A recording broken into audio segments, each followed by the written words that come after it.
aba press tubeebaza nnyo okuba nti mukwatiridde industry eno. Ffe wano nno batuyita National Culture Forum, the apex board of all associations and federations in the creative sector, mu music, mu film,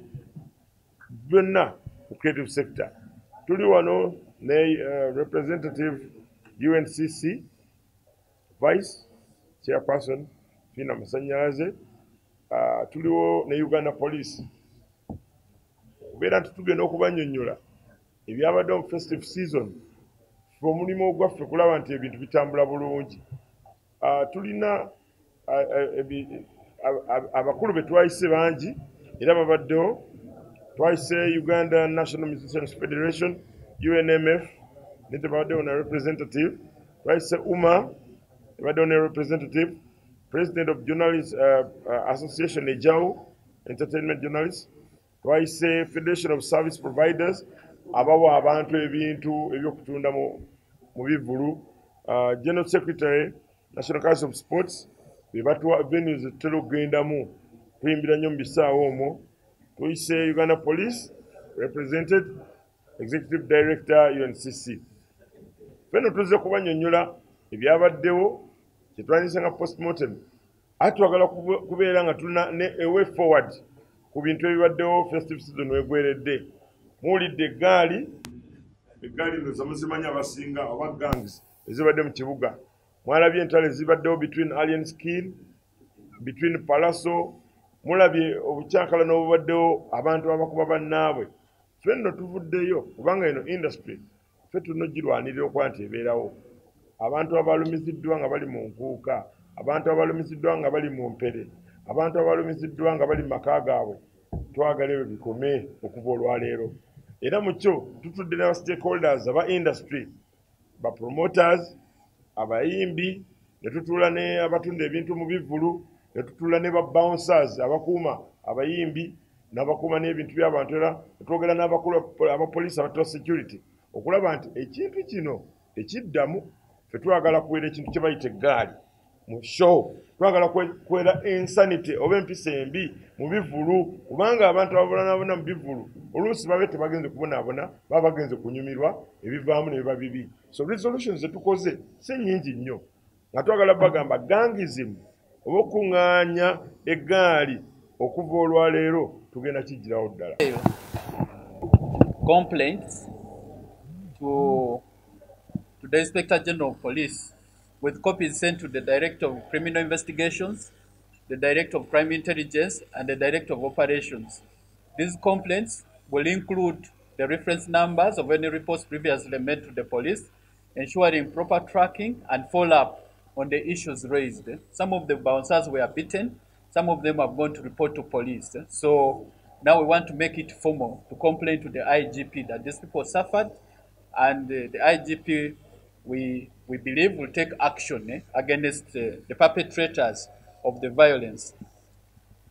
Number 5, strengthening security measures for performers.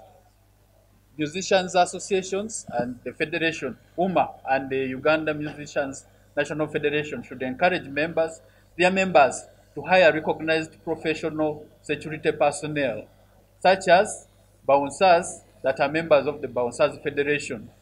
This will ensure that we don't have future incidences of confrontations, but also ensure safety at events.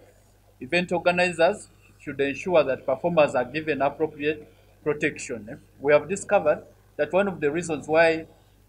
these musicians go with the girl is because they are not sure that they will be safe to perform at an event. So we need, as an industry, we are going to work together with the promoters to ensure that performers feel that they are safe to come to perform at an event by providing adequate security. The persons in charge of security should pose shows where there is a clear direct threat of violence. For instance, what had happened at Nkuka, as we saw, somebody came up and they said, Abafango ni muliwa Alien Skin. Yeah, Alien Skin threatened violence openly, and people were beaten, people suffered. You know, our fans, our dear fans, were so sorry that you suffered. But a person like that, when such an incident happens, and a performer threatens violence openly, the show should be paused, and that person is taken off the stage before you decide to continue. We have also agreed that the bouncers that support security, apart from, supporting security provision, should also support the collection of evidence to support potential investigations and prosecution. Because what happens when incidents happen, the police will not arrest people because, one, they don't have complainants, but two, they need to have evidence on file for them to proceed with the prosecutions. Since we have our bouncers as part of our industry, as our eyes and ears in the concerts, one of the roles that we will play is that of collection, recording the concert to see who has done what, who has violated the rights of other people, so that we can use that evidence on file for purposes of police investigations and prosecution. We have also agreed that at the point of hiring performers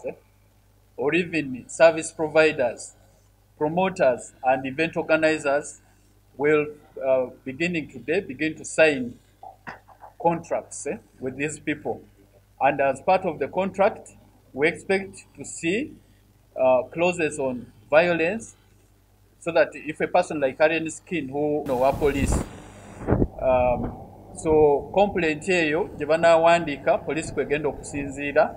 okunoonya obujulizi n'okulaba nti abantu abeetaba mu kuleetawo obujagalalo bakwatibwako ng'amateeka bwe galina okukola. Ne tugamba nti tusazeewo nti ba performers oba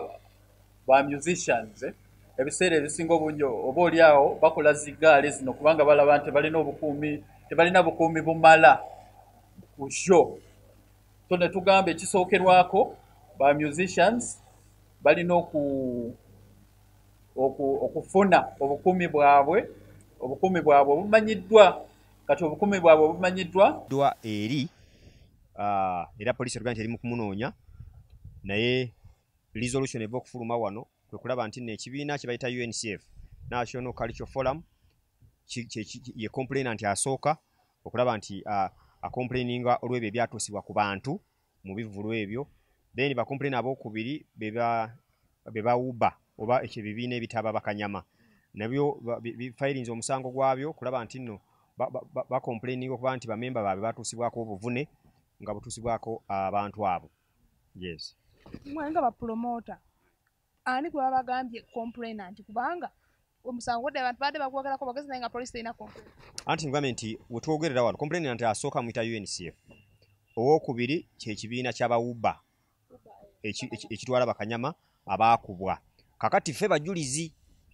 nti bapromota be bajulizi kubanga ffe twali tuteeseteese omukolo ogwo era n'ebyaliwo byayita mu ngalo zaffe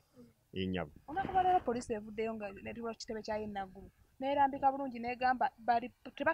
tebagera kuddamu kukkiriza muyimbi yenna kutambula n'abantu basukka 5 ate nga n'abayimbi n'abantu 5 batambudde nabo kulina okuba security manager biki bwe basukkamu basigadde bagenda bakwata bagamba okulangaani kugundi n'omuyimbi. Mwenga ba promoter mulaba kinajja mukkirizigana ne police otambula n'abantu. Poliisi yalwawo dda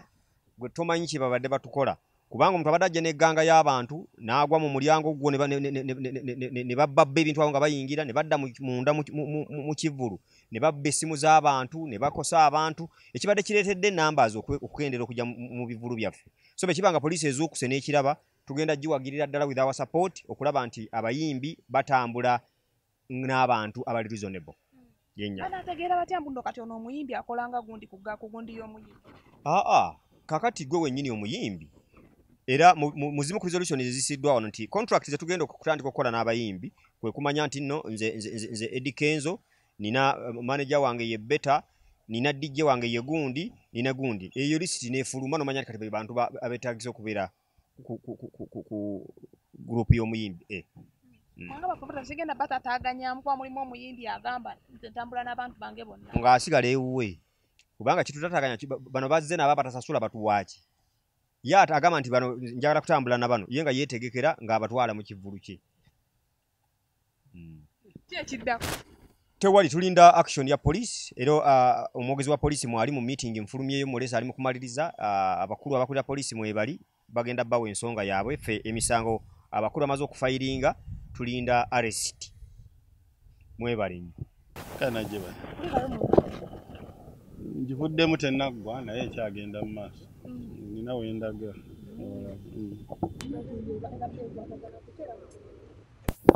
meeting ekisinga obukulu waliwo bapromota babouncer waliwo n'abakulembeze wano ku National Council nga baliko ebintu byebanyumya ebitagenda bulungi ddala ku saidi ey'abayimbi eya culture n'ebirala ffe lwaki tujenyigiddemu nnyo obumenyi bw'amateeka obuli mu nsonga eno we bajjeeyo ng'obugenda mu maaso naddala nga tuggala omwaka bemusinze kwemulugunya ku bikolwa Alien Skin bye yakola mu nkuka nga ba promoter ba service provider n'ebikola Palaso ate bye yakola eri emakindye gumu ku misango gwe tuli mu kwemulugunyako bangi ku bo bavuddeyo ne balaga nti nno naddala ba bouncer nti baakubibwa ganga gye bayita eya Alien Skin mu lubiri ng'ennaku z'omwezi 31 n'olumu omwaka guno naye ne balaga nti nno poliisi tebayambye ku bimu bye twogeddeko ne tubategeeza nti okuyambibwa muba mulina okuvaayo ne mwemulugunya so ate kukola bulumbaganyi nga kye baali basazeewo sabiti ewedde okugenda eri Alien Skin wabeera emakindye okuba nti nabo bakola ffe kye twalabanga abagenda okukola mob justice ekimenya amateeka so ne tubasaba mu butongole bwe baba bayimulugunya ku poliisi oba ey'Old Kampala kuba ye yategeka ekivvulu ne batayambibwa bawandiike ebbaluwa ez'emulugunya ku office ya Inspector General of Police CID ne wano ewaffe Kampala n'emiriraano tusobole okuba nti no tuyita fayiro ezo ez'enjawulo ze beemulugunyaako tusobole okuba nti no tuzinoonyereza n'oyo gwe beemulugunyaako bwe baba balina obutambi bwonna bwe baakwatanga obujulizi eyabukwata bw'aba asobola okwanjula ekyuma kikalimagezi kye yakozesa okubukwata tukyeyambisa okuba nti no tuggyako obujulizi obwo kituyambeko mu kunoonyereza ku misango gye beemulugunyako okuba nti no baakubibwa mu kivvulu ekyo. Of course nabo ng'abakulu wano balina amateeka ge bagenda okuba nti no baleeta gesajja kwogerako nnyo oba resolutions ez'enjawulo zesijja kwogerako nnyo kuba ffe tetutambulira ku resolutions zaabwe bwe tuli ba poliisi tuyinza obutabayamba nnyo ku enforcinga resolutions ezo okuggyako nga balina ekibiina kye bapatanalinze nakyo nga ye mwalaba ku nsonga ya Gravity Omutujju n'abalala be bapatalinga ne UCC kusobola okukwatagana n'ebitongole ebyo ebirala okwenforcinga ezimu ku resolutions eziba nga ziri mu mateeka naye bw'ogaana Alien Skin okuyimba ng'ow'ekivvulu ate promoter omu n'amukkiriza okuyimba ffe tetugenda ku stage kukunalayo Alien Skin ekyo tekikkirizibwa ku saidi yaffe so bwe baba balina resolution zonna ze bakkaanyaako zibeere nga ziyitibwa mu mateeka awo tujja obba nga tuzikolako enforcement okulaba nti no zikwatagana bulungi nga bo nabo okuba nti no balina bye boogeddeko ebyokwetereeza okuba nti no bassa kimu ku nsonga ez'enjawulo bwe baba basazeewo basalirewo ddala n'ebirala bye bajja obbanyonnyola nga bavudde mu meeting naye ensonga enkulu ebadde ya ggaali era nga afande Kituma bwe yabategeeza sabbiti ewedde bingi ebiri mu kukolebwa okulaba nti no obubinja obwo bwonna we buli bumenyebwawo era ne bukwatibwako ku misango gyonna gye babazizza naye n'abatuuze tubakubiriza obutaddeeyo wala kwemulugunya ku bubinja obwo nti bukola effujjo ng'ate tebavuddeeyo mu butongole kutegeezaako poliisi kubaako emisango naffe gye tunoonyerezaako gye bukola so y'embeera eriwo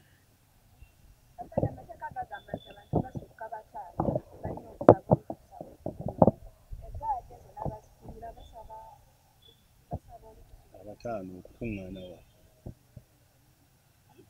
wa abalala bakole ki basasule bwe baba baagala okuyingira naye era nabo tetulina oba kuva ku kivvulu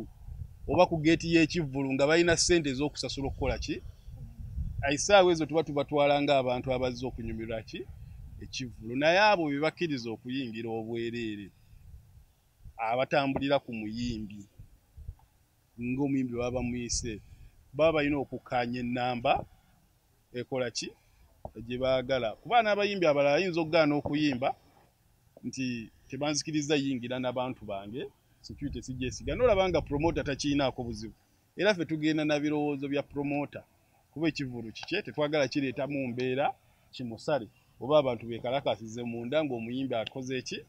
agaanye okuyimba so ndowooza bapromota balina kukwatagana wamu ne bakwatagana naffe kye basalawo mu kivvulu essaawa ezo naffe kyetukola ki kitugenda nakyo nti ku gaali y'ono tukkiriza abantu 10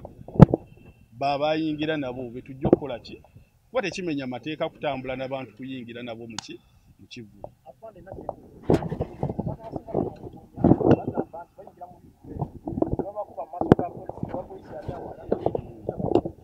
yemu ku complaint gye baraisinze awo mu ndoomu naye njagala okubategeeza nti nga mu nkuuka yeyo nnyini tetudeployinga basirikale naddala mu bivula eby'amaanyi tetudeployinga basirikale munda nga balina emuntu abasirikale be tudeployinga tebabeera armed abasirikale be tudeployinga ebiseera ebisinga baba na mungoye za bulijjo ng'abantu abalala bonna so tuyambibwako mu deployments zaffe munda babbouncer kuba tetwagala mbeera yonna kubeerawo omusirikale akozese bubi emmundu oba emugibweko kuba abantu baba akuuma baba bangi mu kaseera ako kuba bamwekyukira abantu bennyini bamuggyeko emmundu eyo ekozesebwa obubi so tubyewala nnyo okuba nti nno tukozesa tudeployinga abasirikale munda awali ekivvulu abantu bwe bakuŋŋaanidde ng'alina emmunda abasirikale babeera ku outer ring gye tuyita outer ring so oba oli awo oyinza okunenya omusirikale nti bakuba omuntu oba group eri mukuba omuntu nga waali naye ezo essaawa abasinga tebaba na mu uniform kubeera identified nti no baki basirikale naye ng'emisango egyo egisinga egivuddeyo ng'abantu bakola effujjo eryo era bwe baba bategeerekese tulina engeri gye tukola ki tactically gye tubakwatamu ne bavunaanibwa so kikakatako kwoyo alumiziddwa okubeera ng'agoberera ensonga ezo bwe ziba zituuse mu poliisi nasitandisa okuba nti nozinoonyerezebwako so ebiseera ebisinga tuvuddeyo era babbawunsa ne batulaga abantu bangi abakola effujjo ng'eryo ne tubakwata naye ekyokudeployinga omusirikale alina emmundu tukimanyi nti bw'aba asaliddwako ayinza okufulumya amasasi negakola ki egalumya abantu abangi basakumanya n'abalina kyebamanyiiko so n'olwekyo ekyo kyo tukidesistinga okukikola naye of course such attacks era tezitalizamu bapoliisi ebiseera ebisinga bwe bazze okubaako embeera gye bataasa n'abantu ba bulijjo naye ekyo tukyakunoleginga nti kisobola okubeerawo era waliwo deterrent measures eziri mu kukolebwa nga tuyambibwako abantu ab'enjawulo okuba nti notukakkanya embeera eyo weeba ebadde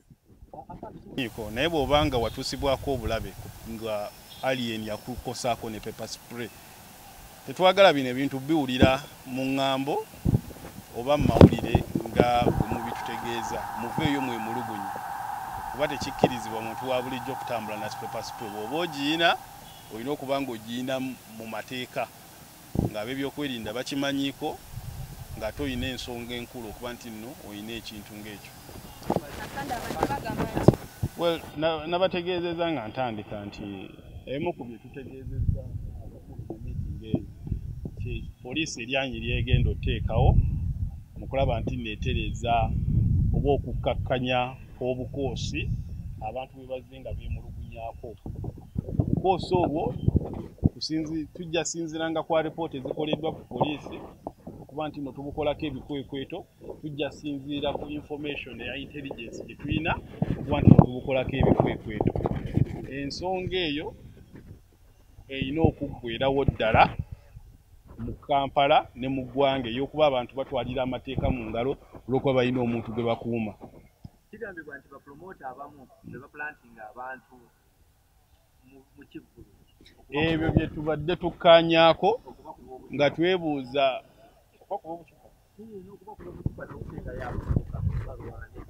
ekyo sikimanyiiko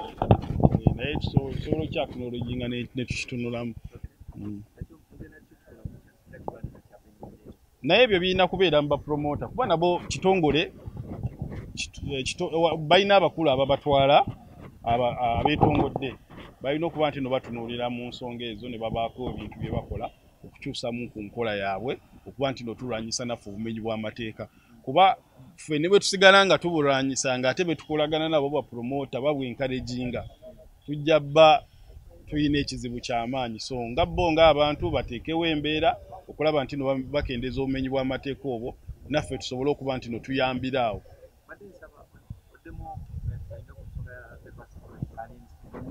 Zibankoko byebino ebikoko ebite byakava mu bisusunku era mbadde musaba amagezi ge bamuwadde ge mazima g'abaakozesa akakane tetwasuka abantu abakakamu ninga lujegererwa gaali ojja noninnyako n'ogenda naye okuninnyako n'ogenda tekitegeeza nti ndi musiru so n'olwekyo nze nange najjeyo akatambi ako ne neeyongera ku bammemba bange awulira ekyo ekikwekwe ekigunji ekyo ekiguruupu bekyasobezzaako era nze ninga wa musanvu naye nze nno ebyange tebiggwa ebyange enfolowinga paka lwentuuka kuki paka lwenfuna babuyita buki obwenkanya weebale nnyo nfolowinga paka lwenfuna obwenkanya era nja kufolowinga paka lwenaafuna obwenkanya kwoyo omwana kuba mwana muto ge mazima mu industry. Nze nno nagenze n'okunoonyereza nga ndabira ddala omwana yitaaga kusomesa ge mazima kubanga industry bw'onoonyereza abayimbi bonna abazze bayimba baziizi abavudde mu Jekaki Band Bayangamulo abavudde mu gundi mu Mageto onoonyereza gy'avudde alabika amaalo ga kyalo talina waabadde wonna wano industry yakagigwamu onoonyereza gy'avudde nga tolabayo kati bambi yeetaaga okubuulirira ne bamusomesa n'amanya industry bwekola ki bwetambula nti ebyo ebintu byaggwawo dda mu Uganda tebikyaliyo era n'abantu abagamba nti ali saidi ya gavumenti balimba tewali ali waggulu w'amateeka buli muntu yenna etteeka limukwata bwe tolaba baminisita be bakwata ne basiba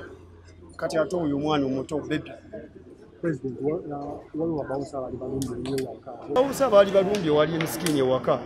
baali tebagenze kutwalya amateeka mu ngalo baalina reference eziwerera ddala 5 era nga ezimu zaava mu Lubiri ezimu zaava eno ku night club bali kati kwolwo olunaku bakwata reference zaabwe nga bambuka bamuyite bazimulage bamuge ekigurupu ky'ababbi kyotambula nakyo kyatukolako dde ebikolobero twagala otuwa abantu bano so baali tebagenze kukola bujagalalo na kukuba bintu bye owuli era nkakasa nti abaalina endowooza eyo baali bakyamu tebaayina jambiya tebaayina jjinja tebaayina kibabawusa ba training babokisa ba kickboxer ate basajja b'amaanyi era baali na mu uniform ng'omulabira ddala atambula ayambuka ng'omusajja omulaba nti alina waavudde so baali tebagenze kukola ki kumenya mateeka